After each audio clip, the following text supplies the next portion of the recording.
Bismillahirrahmanirrahim. Assalamu alaikum wa rahmatullahi wa barakatuh. Balamusizaako bassebo ne bannyabo. Amanya n'eddoboozi nze Ibrahim Mukasa era nga tuli ku Extradigest mugoba nsonga.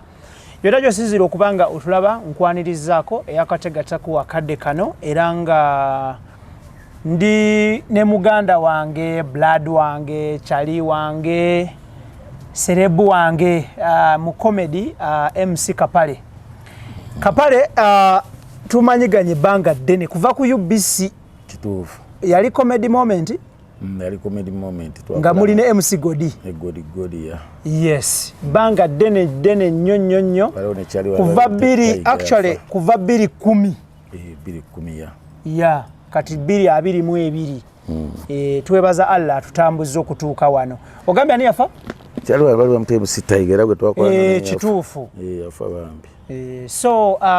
Kapale balina comedy ku UBC ne Star nga bagiyita comedy moment ne MC Godi.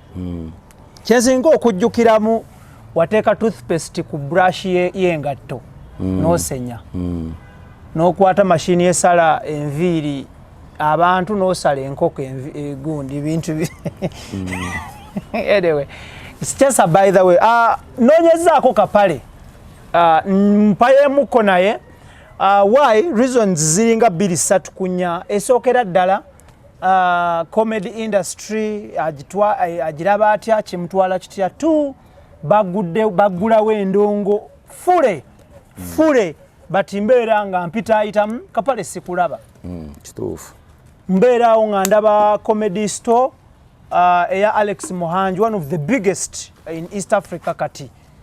Kiri ku record kati y'entujje esinga amaanyi. Bawo n'ensi gye nagendamu ko ne bambuuza which country are you from, ne bagamba Uganda. Nga tebagitegeera namala kwongerako kali nti comedy store wa Uganda. Weebale nnyo. Comedy store wa Uganda. So mbeera mu comedy store sikyalaba Kapale, mbeera mu comedy events ez'enjawulo sikyalaba Kapale, mbeera ku TV siraba Kapale, ne ku social media ngenda kubuulira amazima. Nze nasiibye setaga kulimba sikulaba but enamba yo njirina nkimanyi nti oli mulamu toyina buzibu naye sikulaba. Nera siri mulamu bulungi. Obulamu si bulungi n'akamu. Mbeera awo nendaba posters z'e Bulaaya, waliwo munywanyi wange bamuyita DJ Ramu Dubai awo sikulaba nga akutegese juzi wano yatuteba Martha Mukisa ne bakuba shoka tabatte abantu be Dubai. Nange yali kyali wange nnyo. Mbeera awo ndaba ba promoter be South Africa sikulaba. Nina ba promoter aba Yuna Zombi causes conversion sikulaba. Ndaba Udicate ya Manda Atigo sikulaba. Mama Fina oyo nno mama wange ate mukama wange juzi wano yaggulawo ekifo bakiyita First Hotel Matugga. Atutte buli muntu nze official MC w'ekyo ekifo First Hotel Matugga sikulaba n'ebifo ebigwa mu Kowere but tujja biraba maaso awo. So kobuze ku balungi abatulaba muganda wange. Yes, balamusiza amanya babutaka uki Simon abasinga bukyalo bamanyirya Bashiri naye nga MC Kapale batuyita bakazanyikirizi tuba bannakatemba oli munnakatemba tukitwale oli munnakatemba kazanyinkirizi kiba kiwewuseemukko muli bannakatemba ba comedian bwenjo bataminga muli mu art naye mulimu guno era mukama mwebaza yagumpanga kirabo baye mukama nakizula nti nali siri mukkiriza nnyo naye waliwo enzikiriza ntule waka ne ŋŋamba ye najjamu e Kampala obigattagattamu n'okuba tooki emabega ne ŋŋamba wendi siri bulungi naye ate neera siri bubi nnyo okusinziira bwe nnali nasulanga mu nnyumba ya Kasanvu wali Luzira mu Kisenyi naye nasooka kusuzibwa bakojja bange nga bakulekera omugugu gw'engoye bwe guti ogwoze nga bakulekedde sabuni nga tebakwadde wadde 10 ekyokulya kati nimala okwoza nengenda nonya ku bipoota emutungo 2 nga wakyali nsiko nenkola ebipoota nempeereza omusenyu ku bizimbe nenfunangayo 10 n'okomawo olusi okomyewo leete ne bakugalira ebweru n'osula mu biyumbayumba omwo obulamu ne butambula buto luzira bugolobi mutungo 2 nayo ndaba mmanyi bulungi baali bampita Ludigido by then. Dirinya le wali okozesa de bampa simanyi lwaki balimpa nenga bapita Ludigido nembera mu kisenyo omona entandika okuzimba nga nsimba butoyitoyi siga bulangirangi kubebito wa chef awo kumero bali bagita Melody Pub kati bagita batya awiruzira mu kisenyo eyo kati story yangu obulamu gye bwatandikireyo nga nakava makyale Masaka nga nsula bakojja bange so botunulira ebintu ebyo n'akadde kano Mbetuliramu n'akadde kano wendi. Tenandibadde sibubinyene kati obulamu bunkalubiriramu nnyo olw'ensonga nti erinnya lye nnina ddene nnyo Mukama yalimpa. Ne financially obwavu bundeega. Nti naatera n'okutuuka okwekweka kati. Embeera si nnungi. Embeera si nnungi. Kapale, omulungi atulaba omunnyonnyola nti embeera si nnungi nga kiva ku ntobo ya mutima gwo oba comedy? Ate nabwe ndagambye bampita Kawuki Simon, wembeera ku stage bampita Kapale. Kati sawa zino oyogera ne Kawuki Simon. Oh wow. Toyogera na Kapale. Kapale yoli asesa abantu. Era kati nze PR, nze CEO, nze buli kimu. N'okunoonya omulimu oli anakubira nze no bargaining ate era nze no. Ngo bargainingira MC Kapale. Yeah. Era oli bw'omukalubirira nnyo ate okuteekawo embeera kugamba alaba nga ate oba embeera kibanga kugenda ku show still wagwo olina ogenda n'obanjayo ssente. Kati olina otuuka n'agamba sente tewali kolera zino ze ziriwo kati ate n'omusooka mukayanamu awo kati ate jjukira gwo olina performinga mood zino ziffa nosanyusa abantu ate eri manja oli mu kuyomba. Kamba obulamu tukalubirira nnyo kugamba oba lwakuba industry ekyali nto nti tetuifunye nnyo omukisa gwa kufuna bamanager omuyimbi omuto oyinza omusanga kati nga olwo ono akyalimpa simanyi alimpa. Simdon. Simdon kati saa zino yafunye edda ne manager. Neffe bamanager simanyi oba komenti bannamulabamu nnyo kyamaanyi simanyi twandibadde tulina naffe management tetulina management tuli andooza moti yaka yalina ndooza management naye era awo mpola mpola naye nga weeri neffe abasigadde tetulina. Okay. Tuli ku Extradigest mugoba nsonga tukola ne Roast Coffee Academy ku Alwada Mall Airport Road UAE Abu Dhabi. Nga bano batendeka ba baristas bakutendeka okukola sandwich, crepes, burgers n'ebikwa mu koweryo. Bekwate buli kimu kitambule bulungi. Ate nga banywanyi baffe aba Sun Cargo Shipping Company ku Arua Park bano basabaze mali from China to Mombasa era nga bakugamba ekintu kiri kimu bekwate buli kimu kitambule bulungi nnyo. Abasuubuzi bakubira omulanga nti company eriemu bagiyise Sun Cargo Shipping Company. Tuli ne Simon Kawuki abasinga gwe mujjukiranga Bashir naye nga yavaayo n'akyusa eddiini ate nga kuli erya stage ye MC Kapale. Kapale, embeera si nnungi nga bw'okinnyonnyodde. Njagala tukolemuko emyaka 2 nga teri kukola. Abamu bakolangamuku naye abalala connection nga ffe tetulina nnyo kati simanyi waliwo n'ekirala ndowooza oba ekyandeeteramu obuzibuzibu waliwo twabiranga tuli yalaawo simanyi oba kyekyavaako obuzibu okubeera nga sikyafuna mirimu simanyi kubanga waliwo twagenda awo ng'obwavu butuluma nnyo ne tugendako mu kampeyini za Kyagulanyi n'okuva we nava mu kampeyini sidaamufuna nalina emikwano mu gavumenti abagagagaga ali Hajja Miss Kigundo oyo ng'ampa ku ssente yasooka n'okumpa ssente zange ezaagoba visa yantwala mu Amerika Hajja Miss Kigundo era mwebaza nnyo naye yali mukwano gwange nnyo naye kati saa zino ne bwe mukubira essimu takyagikwata simanyi oba namukola ki okuva le bandaba mu kampeyini za people power emikwano gyonna abagagagaga bonna biki byonna ne bagenda nga bantu ate nga mwe temulina saidi mwemubeera musanyusa ffenna tuli basanyusa era leero ogundi bwampita era tugeze muwozi namaga nti birthday tugizeemu naga ti Kapale ajje era nze nkola kuba nze mbanoonya ssente sibaako na saidi naye okuva le nava people power campaign abantu ne bankyawa lemise kuba sijaga ne batukyawa ne bankyawa. Okay, Kapale, ebiseera ebisinga omuntu ebigendererwa buli omu alina ebigendererwa bye ku nsi. Omuntu bw'akeera ku makya n'azimba ennyumba n'abeera n'emmotoka atuuka nga obwetaavu bwe bulala nnyo nnyo nnyo nnyo. Kapale, landiroodi okyali landiroodi oba ennyumba wagitunda?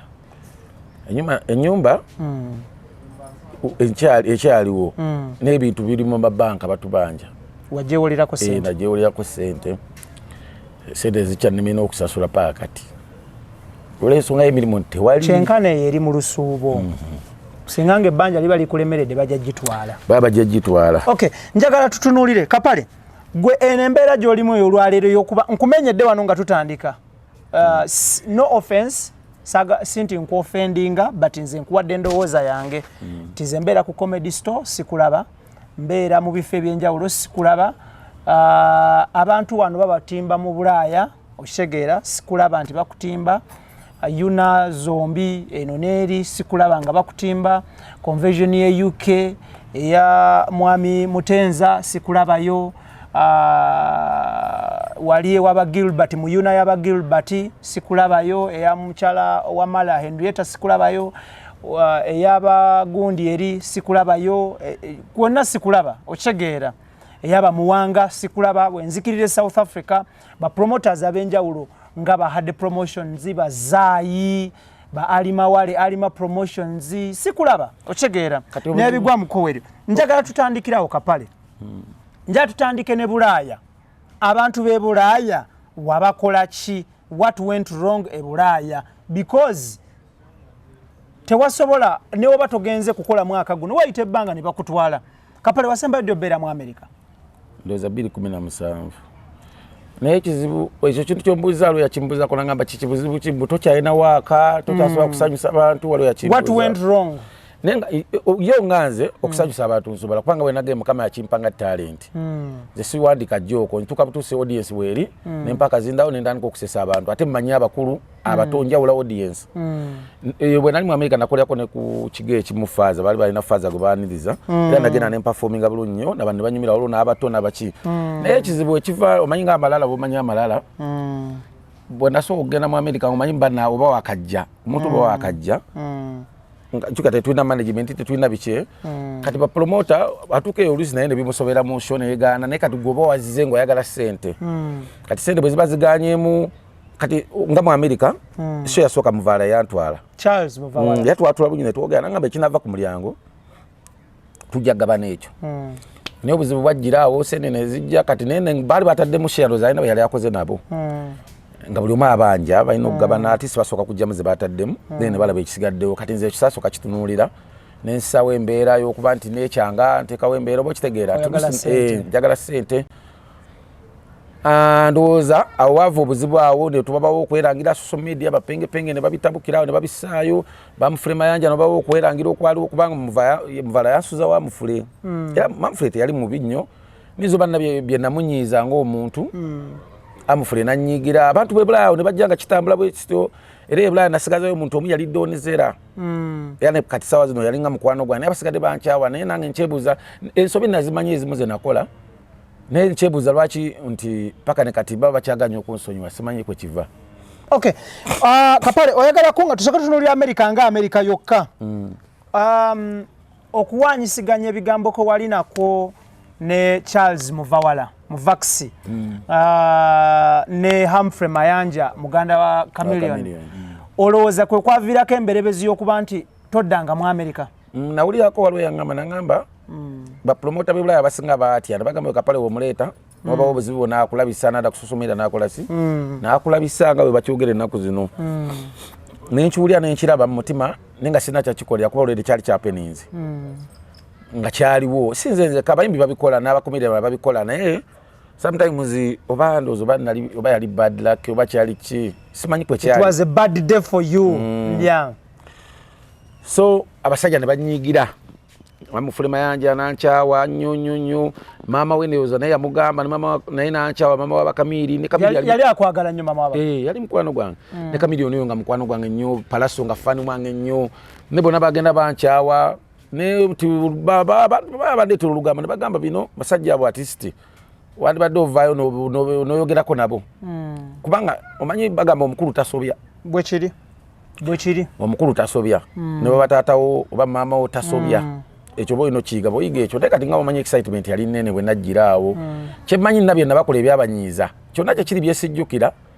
naye ebimu byenzijjukira ne besejjukira naye bye nabakola ebyabanyiiza okusingira ddala Mufule Mayanja yanjiyigira nnyo naye amuvula wala ate nga muvaala mukwano gwange nnyo kati kiyinza okuba kyekyavaako emberebezi mu America awo bapromota bonna okutya kati ne tugende Dubai awo Dubai nawo nenkyankalanamu nani ne DJ Lwamu era byali bya ssente nga omanyi nti waliwo omuntu akugamba ssente tewali ng'olina owuliriza bye biseera bye wali yasho gye wali ogendako ne Fresh Kid eyo nali ngenzeeyo eyo kyo gye twaliko twalinze ne Kabako ne Shiba era ne Shiba yankyawa naye ate ebya Shiba byo simanyi lwaki yankyawa kuba twalina kakirabu ke tugenzeeko ne batugana oyingira ate bazungu ne babaleka kati Bashiba ne bayombamu awo lwaki mutuganya oyingira biki kati nze nenjogera oluzungu n'ababawunsa n'abapoliisi obwalibuze bayita ne poliisi bali batwala Kabako naye nga ndifeninga side kuba nayisobola kudda side zeeri kati Bashiba ye yakitwala ate yakiwulira bongeri ndala era nanyigira ne Shiba mukwano gwange nnyo kuba twakula ffene bwayisaawo kuba twagolinga twali ba asira yalinga mu ndongo ne yakaliyoke nange kwedeni waweeyo nayingira stingers najja bato paka mu obsession ne shiba naye yanchawa ninga yali apanga ne ku show nangamba Kapale kwa deyo ka show genda weyi ne nanchawa ne simanyi ki kale nalowooza nti oba tikyabanyinza yagamba olinga ali kusaidiza abali ate olinga awolereza kati yete yasoka oba twali tunywedde nywedde ffenna nga tunyweddemu nankyawa naye simanyi kikyamunyiiza okusingira ddala kiba kalungi. Okay, tuli ku Extradigest mugoba nsonga Ibrahim Kasage manya gange tuli ne MC Kapale oba Simon Kawuchi gwe tuli naye akadde kano. Okay, anjagala tutunuulire otunyonyodde ku Bulaaya. Bulaaya eyo era njagala okusooka okugamba abantu b'e Bulaaya. Kuba ne London naliyo ko waliwo promota balemuta Moshi waliwo Moshalim waliwo n'omulala bamwita Link simanyani Jose Jobs Link kyova amadde wenva mu America madde nja tuyingire Bungereza be Bungereza wabakola ki Bungereza tewali saayombako nabo era show gye twagendayo okukola bakyusakyusa nnyo ebifo ate waliyo n'omubimba Eagles bamisaaki baali batabbu nnyo ebiseera ebyo kati onakyusakyusa ennaku awo show naye takola kati simanyi kikyabaawo naye nga bwomanyi nti kasita twakyagala neno mu America bapromota bananga bugamye ne batya ne batandika okubanga era nawulirako olugambo te Kapale oyo ajja kukola bisa bala ajja kwogera ne bijjanga bisaasana bwe bito ne bituuka paka Uganda ate jjuka bapromota b'e Uganda be Bulaaya be balaba omuntu nga gw'oliko e Kampala ng'okuba it bo bava okuleeta kati bo balaba nga ninga atakyalina it nenga kiva wano kiva ku ground wano obulwadde we buva. Okay, njagala tugende South Africa. Wali okozeke South Africa? Nakolayo show bbiri. Era nayo tebaddanga mu kuyita. Nani nga begambye obuzibu buva wano. Nja kunyonyola ati obuzibu buva wano. Ibrahim Kasabo beera ng'oli w'amaanyi wano ku social media. Abantu bonna be Bulaaya bakutulunya ne balaba ensonga zo ne bana bakufollowinga nnyo. Ne bw'okolamu ensobi abantu abo era still batukeera ne batandika okugenda nga bakukyawa mpola. Ensobi ze nakola ezo eri mu America ze zandeetera bano bonna abantu okuba nga bajja bakola ki bankyawa ne sigamba nti sina waka ye mulina naye abantu bankyawa basajja ate abalina influence ez'amaanyi naye ne mbitwala for granted ne kulasiti nenzija nenkiraba nti nina famire ey'okulabirira mama yafa taata naye simanyi gyali kagamba ninga nzaaliwo mu bulamu nzekka bw'omu obulamu ndi bulimu nzekka. Okay. Tugendako mawe kamba tutunulire kati Mama Fina y'omu ku bantu abamanyikiddwa mu ggwanga Uganda okudduukirira abalina omwasirizi n'abatalina mwasirizi. Mama Fina waba akudduukira tatunuulira oba olina oba tolina abatwalira wamu yaggulawo ekifo bakiyita First Hotel e Matugao atutte abantu bonna atutte abayimbi atutte ba comedian atutte buli omu ne ba presenters ba TV ne radio tubeerayo ne tukola. Woino buzibu ne Mama Fina. Mama Fina yali mukwano gwange nnyo. Mama Fina yasooka n'okunkolako kubanga ebintu byali biganye nga tebitambulira ddala bulungi ng'akyabera Bulenga ne ŋŋendayo nannaza ku ddagala nannaza ekyogero nga mukwano gwange bwe nkuba essimu agikwata naye nga bw'omanyi nti abangi we basonga obava obuzibu kati abantu bonna bajja bwe balaba nga ntabukatabuka na buli omu ne balowooza nti nze nina obuzibu abantu bonna ne bagenda bankyawa nti kiyinza oba kyali kunze oba kisiraani oba ki nze dda nalina olutwe nga batuba tutudde wano Ibula gwe bagamba nga gwe bakwatamu polisi bw'ejja otuyoola era Mama Fina yampa eddagala ly'olutwe n'enjira n'entereera najja nantereeza era ne bandi awo Kingsana nankubira essimu she yange yasooka yagimpa yawa e Dubai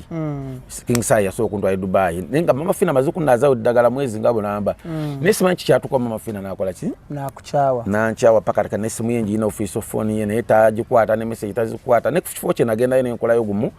waliwo manager yampita nengenda nenkubayo show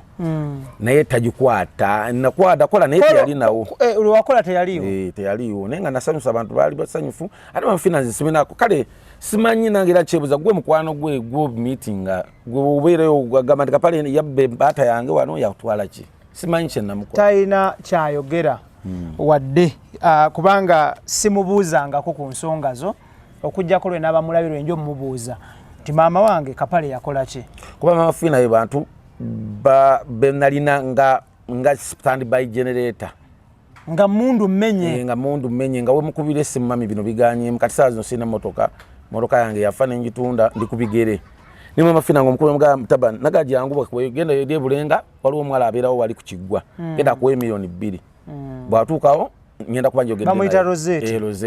era Rosette nga ngenda bugenyi nampa ssente Rosette yabeera mugundi mu mpuku ya ssente andi balina empuku wansi eyo baateekamu ssente Bonze munate bonna bera busafu na mukisempu kuba yali tenasimibwa. Yali yasimibwa naye batona abayingirayo. Ani muna ibula obanze mbusiramu gwe mwino mukisa gwa amaanyi. Kapale, njagala tutunuulire abantu bano bonna ab'enjawulo. By the way, twogere ku Muhanji. Muhanji mwafuna obutakkaanya n'omwogerako. Abalungi abatulaba tetugenda kuzzaayo bintu bino ebimu mabega because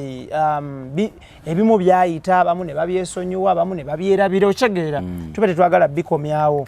Naliko ne interview emu ne Muhanji n'akwogerako ng'emberebezi yava mu WhatsApp group gye mulimu tetujja bigenda mu bijjukira wateekayo eddoboozi oba voice note eritamusanyusa na reactinga nawe no reactinga ne bigendera webityo. Muhanji olwaleero luno atwala ba comedians ba Uganda okukola ku comedy store ba comedians 9 ku buli 100. Wadde abamu bavaayo ne bamuvuma naye nga abawa platform. 99.9% ba comedian be Uganda bakola wali kati akasirikitu akasigalayo akamu yeggwe bwe mbala 99 gwe toliimu ate nga so twetwa ate emmere eno nga tugifumba tutandika okufumba okukyaba enku naliko so kusaawayo okujjula siriiko enjala ennuma naye nga ate kinuma okuba nti benasaba abaana b'enkuba amaanyi naye nze sikyalina wadde wenzijja ekitole ky'emmere. Okay, Muhanji, whatever went wrong with Muhanji, wanoonyako Muhanji omwetondera? Muhanji yanyiigira nnyo to the extent of bantu takyasaba na kukwata simu zange. Simanyi baalo badi PR bamwongeramu omuliro kubanga lutwayombangamu bire bya penge n'atenda ku social media namugamba Muhanji Kapale tumwagala ne bateekawo public demand ku social media twagala Kapale ku community store oba oliawo n'agamba jawo tukole.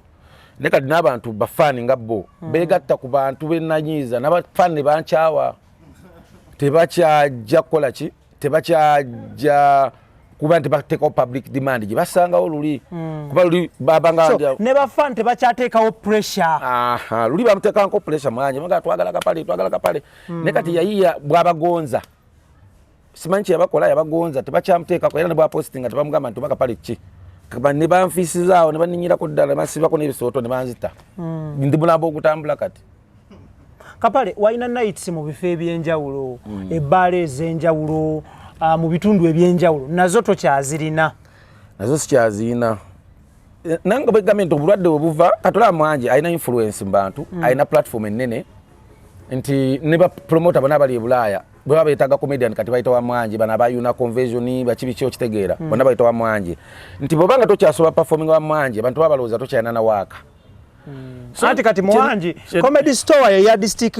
wa comedy mu East Africa kati naye kenfujo omukisa ate gwoli mukwano wa Muhanji mba nja kubuuliza ddala kuba naye robeera naye nga bwe nakubuuza ku Mama Fina Muhanji namukola ki ekyaddala okutuuka okuba ndi yankyawa ddala bw'ati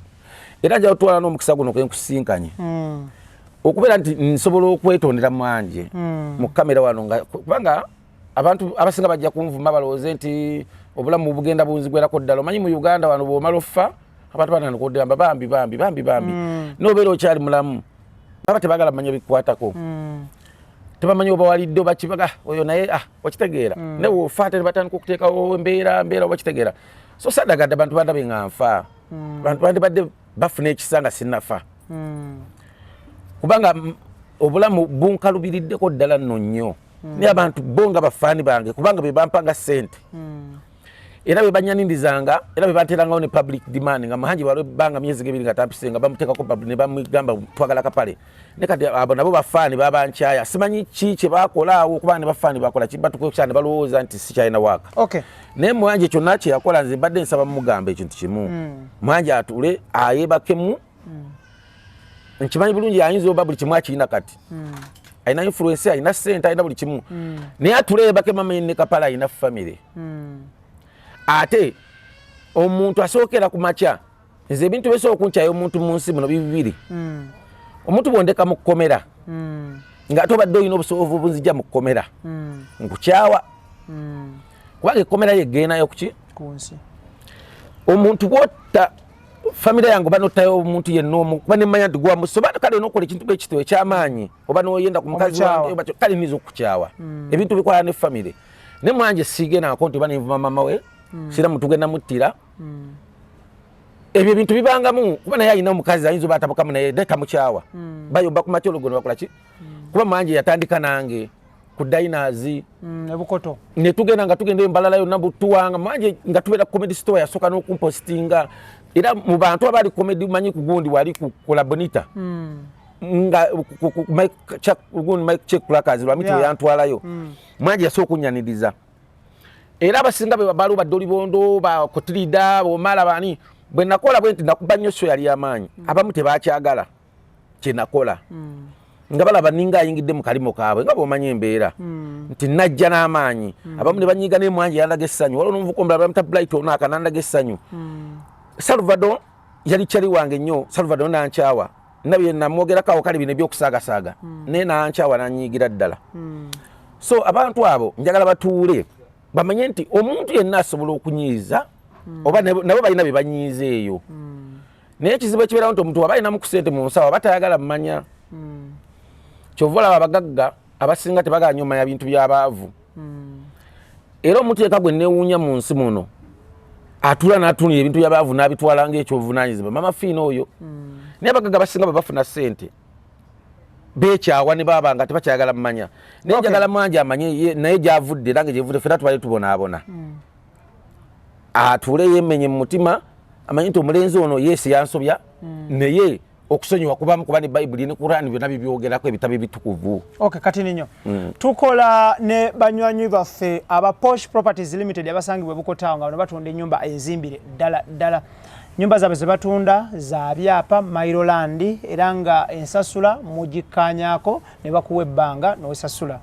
Bayina ennyumba ze batunda mu bitundu ebyenjawulo mu ggwanga Uganda. Beekwata buli kimu kitambule bulungi. Ate nga yo Roast Coffee Academy etendeka barista ekutendeka okukola sandwich, burgers, crepes. Basangibwa na jana nkumbi ku Stera oba osobola basanga mu kyombo kya Buwarabu Abu Dhabi ku Alwada Mola wojjo kubanga obasanga. Kapale. Njagala tutunulire ebisingo kwogerwako biri bibiri. Byenjagala you admit obo obi refuting. You either admit or refute them. Obikirizo obo bigane mu kamera ngense kulaba. One, abantu bagamba comedy wokudda ku stage okukakaba fans sento zibasaba mu maaso awo wali walemesa abantu okutuulawo ekyo kimu. Two, naturally gwe ng'omuntu bagamba toyina discipline, toyina mpisa. Ebintu ebyo oyinza byogerako ki era oyinza kwedefending otya oba oyinza kwadmitting otya nti bituufu oba ogamba otya nti si bituufu. Ebizo point bbiri. Ekisookera ddala ekya discipline kiyinza okuba nga kituufu nti discipline omanyi nga bwe nagayo omukulu tasobya nina weakness y'okwagala okunnyonnyola oba okumatiza ngenda n'entuulawo ne ndowooza nti nsobola omatiza eggwanga lyonna kindimu muli nti nsobola okumatiza omuntu kindimu muli nti omuntu omanyi kye nazudde mu nsi eno ebintu ebimu olina obbireka ne bitambula nga ebikola ki nga bwe birina okutambula. Bwe nagendako e Bulaaya nakomawo ne ndaba nga Uganda eringa kasasiro nga nze ndaba ndi wakabi mu Uganda. Ne bwe nabeerawo omwezi 2-3 era ne manya nti wano waka nina otambula n'embeera eriwo. Abaganda bagamba ogenda mbwa olya mbwa. Ekya discipline niyinza kiwunzika bwe nti nalina obusungu bungi. Ekizibu kye nnina weakness nyiiga mangu ng'omuntu. Obusungu bw'ettunduzi. Tekyandibadde kya discipline yandibadde busungu. N'obusungu obwo simanyi oba babundoga bulozi. Nyiga mangu nti bwe nyiga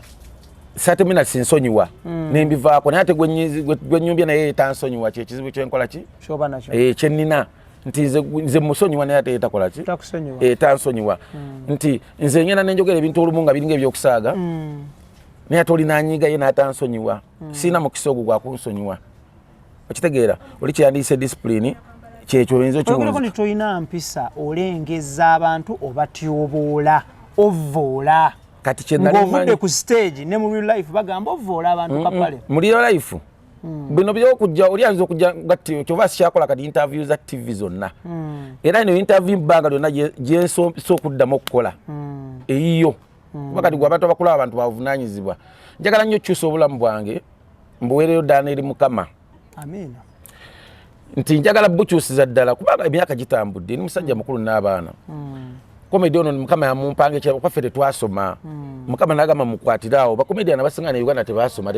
batona abasoma. Era abasinga bo bwetolula bo tebalina mpapula. Mukama yatuwa buyikyanga nga mugende mukole. So njagala nnyo okubeera nga nzira eri mukama naye annyambeko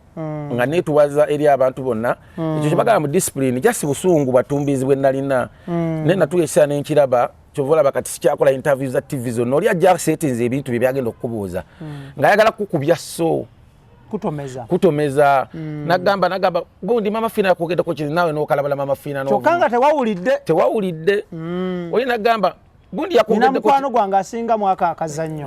awangalira mu bitundu bya mu Uganda kakati oli najja n'akusettinga n'oyogera kino kati ate baba tebamanya kiri byayindi gwe balowooza gwe walabula kumbe waliwo akusettinze so abamawuli abasinga kati interview nazigoba era oli wajja bwakubira essimu malamubuuza oyagala njogere ku ki nti ate okwewala ebiyinza okuddirira nti gundi pastor Bujingo yagoze bwanne bwati otuwawo future kati oli bwajja n'akuvumya Bujingo genda omusinkana yandibadde akuwa ku ssente nga munyiga yanyiga gwakyogera nga sana ngoli yakubya gamba bannanyisiza nnyo entalo ne muwanje oyo gwolaba ezo interviews walaba nga ezimuvoola ez'amalya kye ezimuvoola banwanyisanga nnwanyise bantomezanga oli najja nagamba Ibrahim Mukasa yakwogeddeko kino kati naawe n'owalabuka misinde ate olabye kamera so abantu abasinga bayinza okitegeera nti ensobi ezo byonna byewalabye ebisinga babinkozesa bukozesa ng'ensobi siina mutima mubi siina mutima gwange siina butaagaliza nze njagaliza kyovula ntuuse wendi ewatali walungi nnyo naye ate ewatali wabi kuba gye nvudde wabi naye abamawuli abasinga bantomezza nnyo nnyo waliwo omukwano gwange gwe sijja kwogera linnya yalinga producer wagundi wa live wire bane yali anzisooli era y'omu kuba nsetingira akavuyo kano kolaba n'empalana gye nimu n'okuba nsikyalina kyakulya mu nsawo oyo omukulu ye yagenda wandudde omuwuliza yali naye ennaku zino twatuula nambulira amazima ya confessinga nangamba omanyize nakutomeza kino na kino naye njagala kukuziza eri abantu netonjogerako nti yenze kuba ate nange bajja kunyigira so omuntu ebiri era ebyavaamu tebyali birungi ate mune producer w'amaanyi era bwakuwa script kukyogera ku muntu tosobola kugaana kuba olaba nga kituufu mulungi nnyo mu kuwandiika ate musajja mugezi nnyo wano so kati mu bwangu ddala ajja kukola TV eyiye wakirabye nakiraba dda okay Kapale njagala tutunulira abantu bano bonna Alex Muhangi tosobola kwogera ku comedy na entertainment mu ggwanga Uganda Tanzania Rwanda Sudani y'Amaserengeta ne Burundi nga kotete ne Konge yakatwegattako nga Muhangi taliimu tugenda kutunulira abantu bano bewasobya abamu kubo si bonna abamu kubo bakwano bange nnyo njogera nabo mu wiiki nsobola okwogera nabo mulundi gumu naye n'obutogera nabo abamu sisobola kuweza mwezi nga soogedde nabo asooka ye Muhangi tukkirize nze naawe n'omulungi ali mu kutulaba wano tosobola kwogera ku comedy wa Uganda kati wali mu kulaga tuyogedde ku Muhangi tosobola kwogera ku kye bayita kukumaakuma ba comedian na kubawa platform eri emu nga toyogedde ku Muhangi aba Nigeria bamanyi Muhangi Churchill Kenya bamanyi Muhangi Tanzania ne Konge yakatwegattako Mr. Friend Comment bamanyi Muhangi oshegeera ne Europe Bulaya America everywhere on camera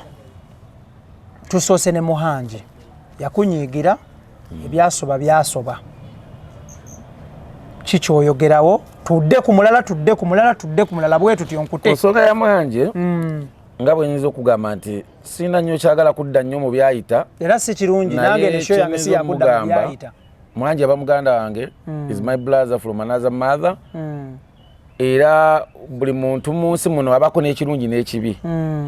ninza okuba nina kye namukola ekibi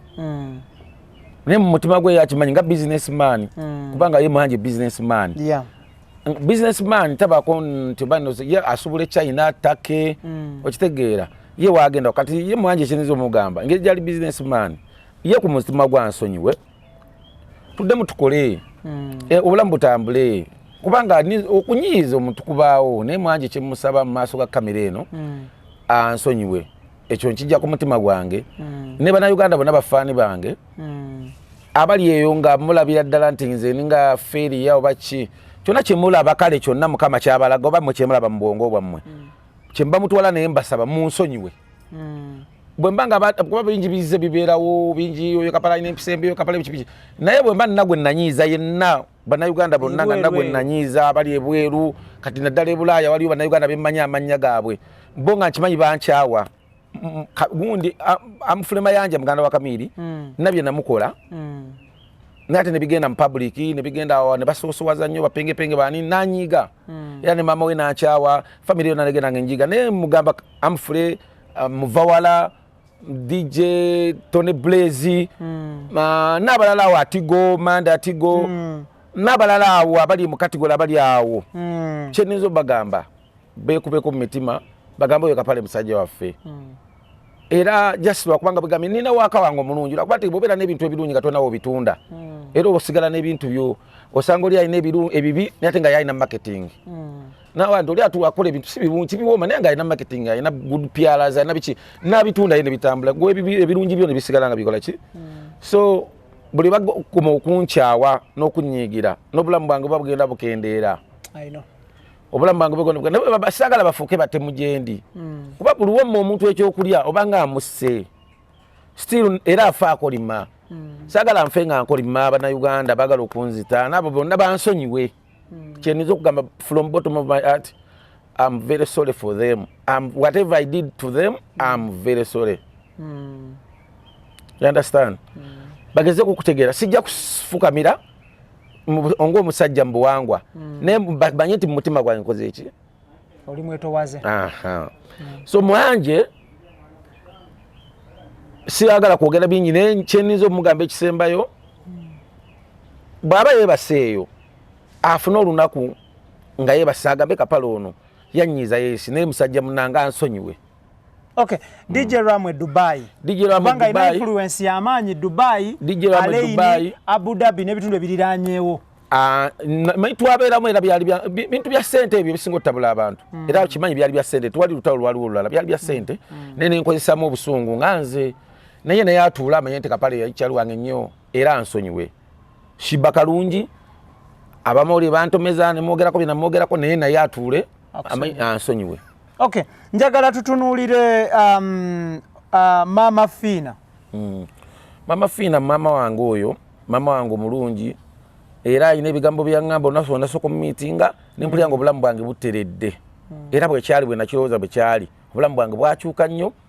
nampanika mu mataala kati ate yanzigunda wansi ekigo. Era obulamu bunkalubako nnyo nekyeniza omugamba Mama Fina era n'embaga yange obutabaawo Mama Fina oyo singa yali mukwano gwange paka n'embaga yange yandibaddewo naye mukolo gwange obutabaawo byonna nina abantu abo be nalina okuba nabo abalina okumbeereramu omukolo gutambule n'ekyagulemesa era sente zaagano wera omukolo ne gugaana n'omukazi ne yeekyanga naye bwe natunuddemu nga byonna byetoolera ku busungu bwange n'abantu okuba nga bankyawa n'abantu okulooza n'empisa embi naye bonna nga bwegambye bansonyiwe. Manda Atigo yali mukwano gwange nnyo era yaso kuba nti nanteka ku Union performing naye era byali bya sente omuntu okwesamu obusungu era nabanyiiza naye bansonyiwe. Manda Atigo amufulema yanja muvawala neetaaga mu meetinga twogeremuuko manyi omuntu omwetondera no ku kamera kiba kyetaaga n'ofuna chance n'omulaba. Mama Fina njagala nfune chance mulabe tutuule mu ddiiro ly'eggazi liri bwe mba nakye namukola baba yagala neevulunga emirundi 10 mu lujjalwe ansonyiwe. Okay. Tuyina comedian omulala ali celebrated of course wakabi nnyo mu nsi yonna kati si emwogerako that is MC Mariachi. Tosaa kwogera ku baliko n'otayogera ku Mariachi nsi yonna n'abaana bange baagala Mariachi maama wange ayagala Mariachi bajjajja bange baagala buli omu ayagala Mariachi naawe oli faani wa Mariachi era ye comedian yagenda ku stage Mariachi kati kankubulira lindako Mariachi omutyobodde all throughout day in day out. Nakola interview ne Mariachi ku Big Zone Nansana ewayanga off camera nangamba Ibura sina kye nakola Maria sina kye nakola Kapale naga nti nze simanyi kye namukola naye buli lwatunula mu kamera bwati nze gwasookerako oba nteeka wakati oba nsembyayo nantyoboola olumu mbeera ndaba TV wano n'abaana bange ebyo yabyogera off camera nangamba naye nze siina kye namukola kati obuzibu waliwo nze Yanga Idris Lukwago Keith Kanabi Daniel Mugoya ne wabayo ne Kasalobu katolaba te Kasalobu ne yali yanyigira nera naliko na ya wayanga aga tuliko ne kafuko no wa likati ne tuogeramu naye Kasalobu no kafuko Peter kafuko yo Peter kakati Mariachi njagala amanye nti tuli mu industry eno omuntu wofuka popular tuba entalo zibaawo ezibaawo Mariachi ali mukwano gwange nnyo era twabiranga ne kuchezwa neno era ndi part of his life amanyi bye namukolerako ebimu okitegeera nenga omanyi nti abantu kati ngaba amawulire ngaba ogamye nti mu industry ya Uganda nange ni wakubanda abantu banchawa nera siru abantu basawa kwogera ku bintu wa Uganda ngati banjogeddeeko kituufu naye abamawulire buli bajjanga okumbuza interview nga bambuza kino Mariachi yafiiriddwa waliwo interview yasinga okunyiiza nakijjuka avanyuma nenjawo kyene nyanga kubanga omuntu aba afiiriddwa sirungi ate kwogera tata wa Mariachi lwe yafa yes era waliwo interview yava ku TV emu ne bajja ne bambuza ekibuuzo bwe badduka ne kamera ne bagenda nenda bakubira mbagamba temusaayo interview ne bagana banimba ne bagenda jijjayo mbandi awo nga bagitaddeyo omuntu waba afiiriddwa nga ali mu nnaku si kirungi kwogera kintu kibi naye bo bakimbuza ne nalabirawo nga nkyogedde ne mbagamba bajjeyo ne bagaana bwe twali mu kuwasa nga awasa kubanga omuntu asobola obutayita muntu era bansikyako interview era waliwo yajja n'asettinga ekintu waliwo olutalo waliwo munamuli yangamba mali ekitagala bawa interview kati nga bakozesa olutalo bamukube era wone yali amwewirira nagamba mali yakitujja musuula tagala tuwa interview babyogera bannamawulire abamu abaana kati simanyi babaali serious oba tebaali tebasobola kati nga buli bajja bambuuza ebintu ku Mariachi kati paka waliwo mukwano gwange Donizera nagamba naye Kapale oli mukwano gwange Mariachi yeta kwogera kulaki omwogerako good omukazi oyo Donizera ategeera muve ku bino ebya social media bye mubeeramu ebibozibozi ebyo oyo mukazi ategeera nange we nafuna ebizibu yankubira essimu nangamba Ibula bw'oteetonda otulabyeko ozzeeyo ewammwe Kasanda ogeze kati Mariachi yeneza omugamba olutalo nze sina lutalo naye ne bannamawulire nga bwe ga interviews zayitira obungi ate nga nange omutima gwo mumenyefu okwetondera Mariachi mu mutima gwange gwennyini nga sina gwe yaziseeko nga gwange Mariachi namwetondera dda era ne kati sawa zino nkiddamu bw'abanga awulira muli yanyiiga nnyo tusobola otutuula ne tulyamu ekikoko ne tunywamu n'akukunywa kanywa ate ekikoko munaakirya mutya gwe atalina wadde ekuba ennyonyi ate omusajja gweyagala okwetondera yabaagula ne lanki kati Mariachi asinga ssene ennaku zino asobola okujja n'angulya ekikoko ne tukirya ate ng'akwebaza ki nedda ntulaba ndaga nsonyi omuntu w'ofumba ekijjulo n'oyita abantu b'oyise bonna bye babakwano bo ankosale bamanyani gundi muwozi yakoze birthday era beyayise bimukwano gye kitekise mu bubi kitegeeza gwe waba yayise era ne baba teyakulabeko kubongako gwe mmanyi akwagala kuba bakuteredde ku lisiti so Mariachi bwabanga zene nga tusinkane wa tusingira wa mipsa pa passport makinde nti ye tutuule tuogere tulabe kiki ekyasoba ne batadda nnyo mabega ne twebongako ne bigwa ne mu mpalana yaffe waliwo abafunamu kituufu mu mpalana yange nze ne Mariachi waliwo abagifunamu era batayagala eveewo ye kyalina naye okumanya waliwo abapikamu era bamugamba tokasonyiwa akasajja kaagala nakudda ku platform ndowooza balaba nti nagwa kati kaagala kwetonda bwokasonyiwa mbukafune sympathy mu bantu batandika ogamba bambi mbukati Mariachi bamugamba nti bw'anaasonyiwa nti abantu ebyo olowooza bulowooza oba bwe kiri nabiwulirako era nabiwulirako mu lugamba abantu nga bataano nga bamugamba Kapale Mariachi bamugamba bwakusonyiwa mbwajja kukuzza ku platform abantu batandika okuddamu okukulaba neŋŋamba ekyo sibe kiri abantu ne baba bankyayi naye nze sagala mu bulamu buno ne bwe banvudde mu nsi kufa nga ate abantu bange bankukulumira balowooza nti oba ndi mubi omanyi tosala gwakwala nti onawulira gwakalenzi nange niyinza okuba nnako ebirungi nokwadde abantu bagamba ndi mubi okitegera Ibula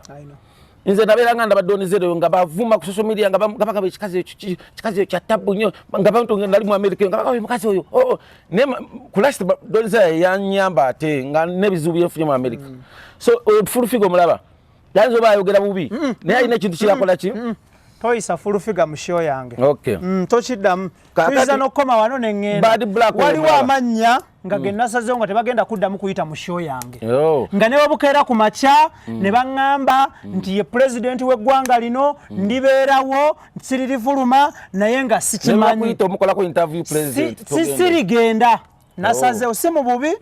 ebbanga lyemmala ku nsi ttono nnyo saagala kukola balabe tubeerawo lw'abantu kati naawe fulufiga wavayo nakwetondera tosobola musonyiwa oli mu kwota sho bansonyiwe kati waliwo bad black omulaba nali manyi mukazi mubi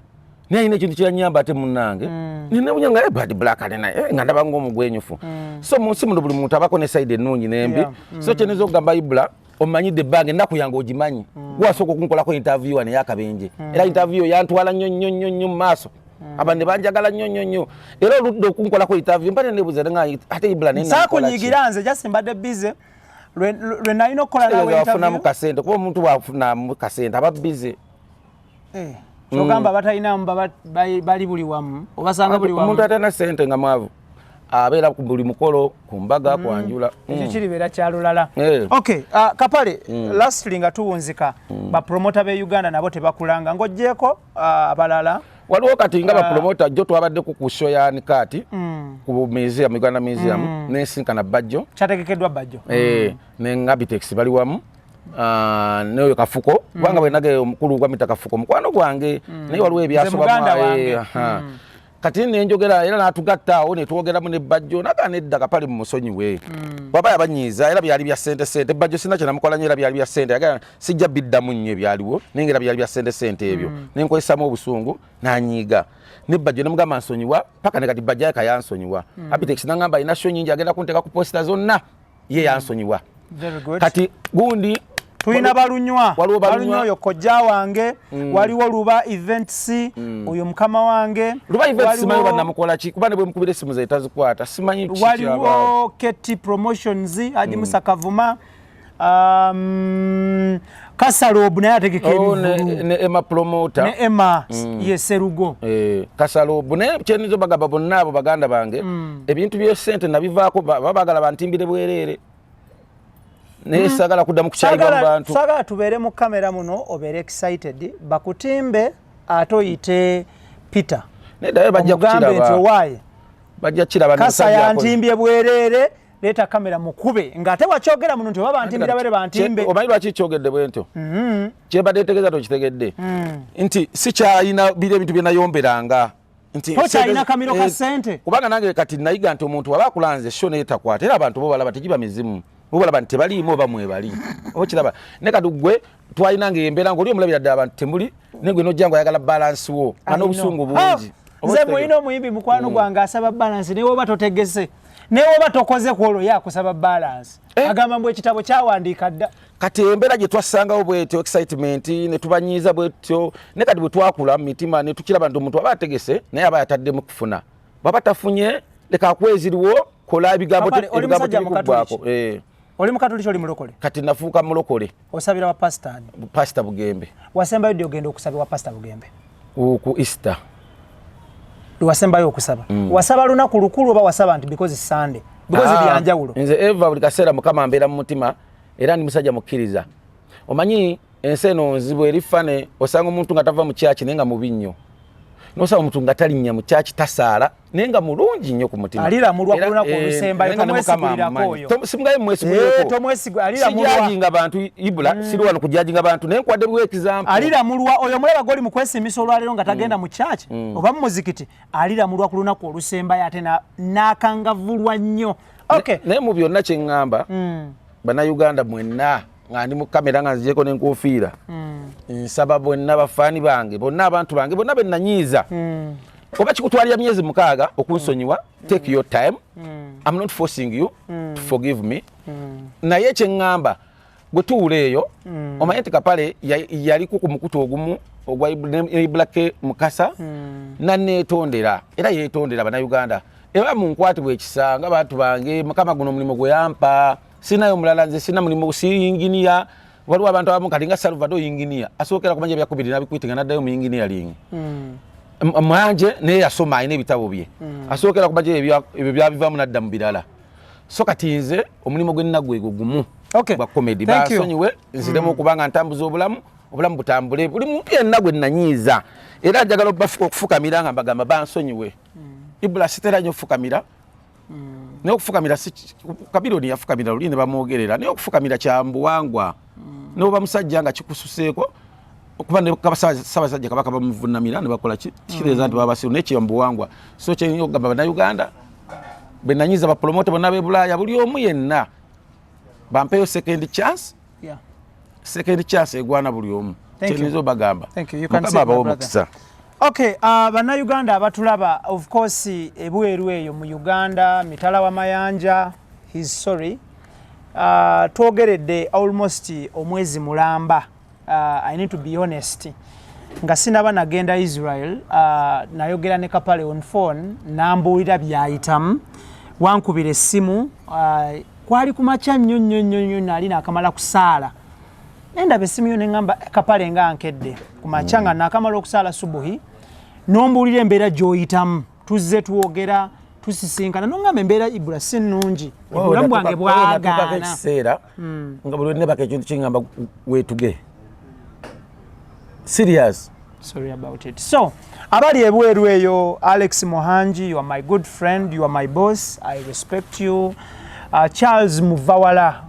nkuyita senior wange because oli wakabi wabikola mu media. Humphrey Mayanja, my brother, onjagala nnyo kimanyi nkwagala nnyo kuvira ddala awo ku Wilson ne William wonna obijjukira nkwagala nnyo. Mama wange Mama Fina, of course naawe obaddewo ebbanga ddene. Bapromoters be Uganda mwena Abitex, Bajo, Balunywa, Luba, Emma Promotion, Kasalobu, Yanga wali ku Big Zone, Keti Promotions, n'abalala be mbasobodde kumenya munansonyiwa. Mama Fin of course, MC Mariachi my brother. Chusi mukwano gwange nnyo. Ate Eddie Chicken. Nnyo. Chusi mukwano gwange nnyo bwati. Nnyo. Eddie Chicken naye kyali wange nnyo bwati. Of course DJ Ram gwokimala mu United Arab Emirates teri mulala akimala gwokimala. Musonyiwe omusajja ono mumusonyiwe and Kapale naawe ebigambo bino bigenze on record birijjukirwa biribeerawo menyeka mu mutima gwo menyeka physically omenyeke ne mutima because ensi eno nfunda nnyo ate tukola n'abantu tetukola na bisolo.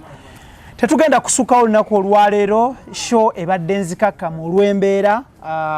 ebya Kapale biwanvu but find space and time mumusonyiwe. We are human. Sagala nfe bajje bagule case ebbeeyi nenga ate mu nsi mbadde mbona bana ate nga bamanyi byempitamu kwatera atamanyi bulamu bwempitamu. So is a sorry man mumusonyiwe on my behalf and on behalf of our beautiful channel. Abawagizi bange abawagizi baffe abalabi b'omukutugu n'abawagizi ba industry ya Uganda mu biti ebyenjawulo find space musonyiwe Kapale mumusonyiwe ensobi zikolebwa abantu. We are human. Ibrahim Kasa gemanya gange waliwo muganda wange wano ku mabbali of course muganda ngoli bamita Chidda Chidda property consultant Chidda thank you so much okubanga otambuza Kapale mu mbeera gyalimu ennaku zino. Chidda owa property consultant musajja oyo atunda ttaka adiringa mu property musajja atambuza Kapale ennaku zino badde naye bwayisaawo era y'omu kubasinza okutembeeta Kapale n'okumugamba nti weesonyiwa aba like weetondera abantu bakusonyiwe. Chidda kutumiddeko nnyo muganda wange eno gy'osinzira okubanga otulaba kyakabi. Kapale nkwagala nnyo Allah akukuume akukulembere mu byokola akusonyiwe byonna tukwatagane. Sigadenze Ibrahim waliwo muganda wange Taikuni oli wakabi blood nkwagala nnyo muyimbi wakabi Taikuni nkulabye kuvira ddala ku university kuvira ddala mu secondary kwagala nnyo. Idris Lukwago thank you so much. Keith Kanabe thank you so much. Tone Senabulya Daniel Mugoya ne ba sponsors baffe mwebale nnyo mwebali ddala tukwatagana ate omulundi oguddako. Kapale, assalamu alaikum wa rahmatullahi wa barakatuh. Wa alaikum salam wa rahmatullahi wa barakatuh. See you next time, guys.